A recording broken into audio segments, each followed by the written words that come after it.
Okay, so there's this YouTube channel. It's called Reason TV, and it's some kind of free market propaganda thing.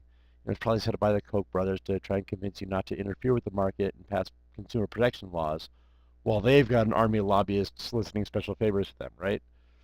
Anyways, they had a video today with Michael Shermer, this big skeptic personality. Does like Skeptic magazine and that kind of stuff. And in this video, he's talking about the Assad Gap.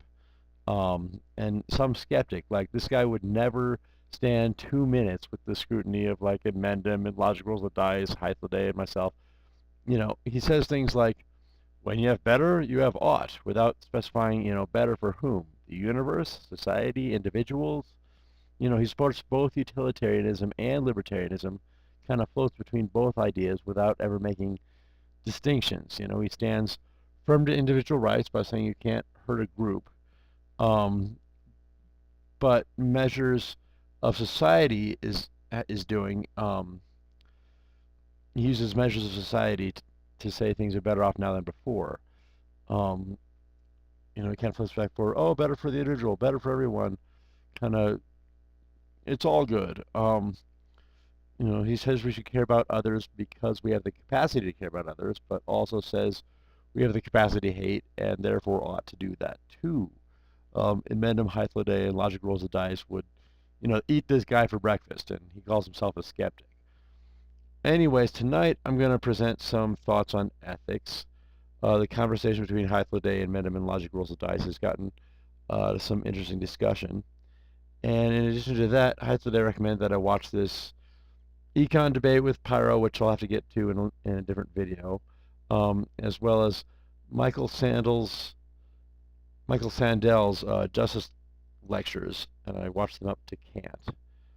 And I watched all the Hythloday Pyro econ debates. So I've got a lot of notes and wrote down some thoughts. I'm now reading the thoughts. I'm on this crappy webcam, can't draw pictures, so it's going to be another boring-ass video.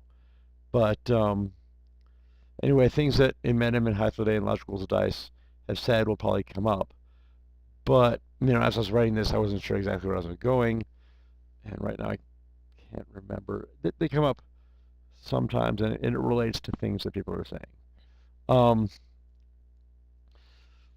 I guess it's good to start with starting to state a problem. This problem is the paradox of economists. So if you ask an economist why they're an economist, they'll say because it helps people. But if you ask an economist whether you should become an economist, they'll say, no, it's not in your self-interest. You'd be better off, being a stock market analyst or something. Okay, look, being an economist is a very moral thing to do. I would even say it passes Kant's test for a supreme principle of morality. However, to be an economist, you must reject morality. Now, before diving into the paradox deeper, you got to define some terms, though. First term is morality. Now, for simplicity's sake, I'm going to define morality as treating others well according to their own subjective preference structure. Then, to be more specific, I'm going to break down morality into a few categories. First is rational behavior. Rational behavior has no morality.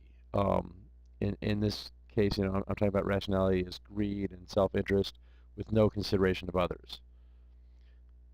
And from there, social morality is treating others well, but only insofar as it benefits yourself in tangible ways, like the social contract. And then principled morality is treating others well according to their own subjective preference structures because of some moral code. For example, people that want to think of themselves as a good person would be using principled morality.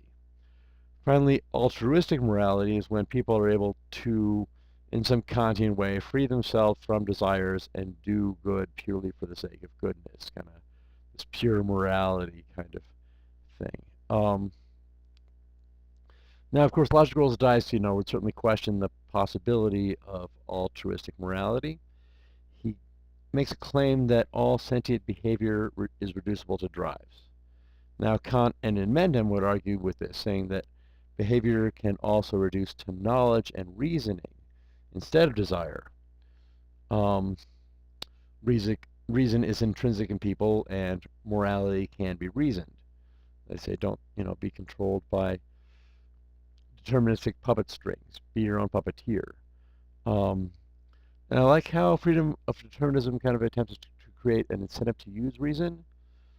But if it did, then it's no longer good for the sake of goodness. It falls into principled morality, treating others well because of the desire to be moral. However, freedom from determinism fails as an incentive. So maybe reason can save us from being trapped by our desires after all. It fails as an incentive because I am already free from determinism. Okay, so if I'm indifferent between having 3 apples and 4 bananas, then emotion cannot determine which I pick. So like in the game of rock, paper, scissors, I can't, like Bart Simpson, rationally prefer rock. He's all, good old rock, nothing beats rock. The only choice the rational, self-interested agent can choose is to choose randomly, is to be unpredictable. So therefore, I don't have to worry about determinism. However, on the other hand, I'm not convinced that reason necessarily leads to morality. Consider voting. Okay, so there's pretty strong consensus among economists that you should not vote. This is because there is a dictator of the United States that has final decision on all voting matters. The dictator of the United States goes down to the polling precinct, fills out the bubbles, and whoever he chooses gets elected every time. If you ever voted and an option you voted for wasn't chosen in the election, then you are not the dictator of the United States. Without loss of generality, there's also a dictator for the EU as well. And there can be more than one. But the cadre of dictators always exactly agree with each other. The dictators are centrist to a fault. They vote for whichever choice is the most popular, hence they never lose. Only one person determines the outcome of an election. This is known as the median voter theorem.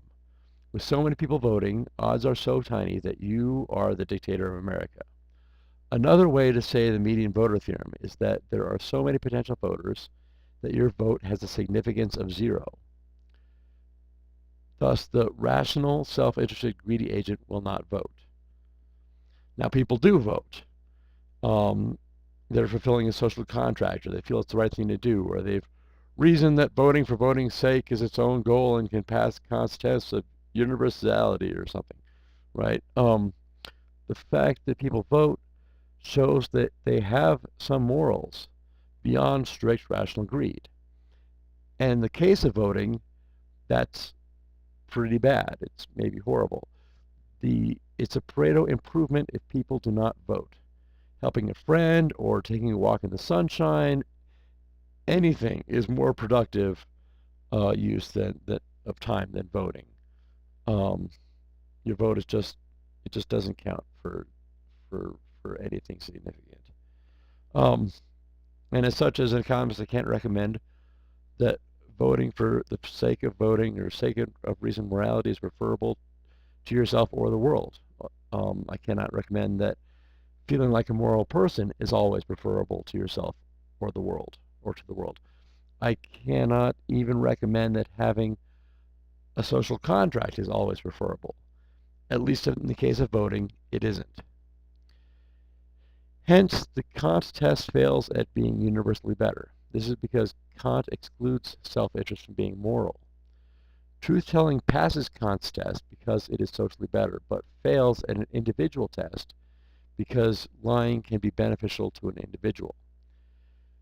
However, being an economist, for instance, passes Kant's test because it would be socially preferable if everyone understood economic reasoning, and it also passes an individual test because economic reasoning helps an individual solve their own problems. Hence, being an economist is more moral than truth-telling. But to tell the truth, as an economist, the economist cannot recommend that people always be moral for morality's sake. nor can the economist recommend that you should always choose to add morality to your subjective preferences.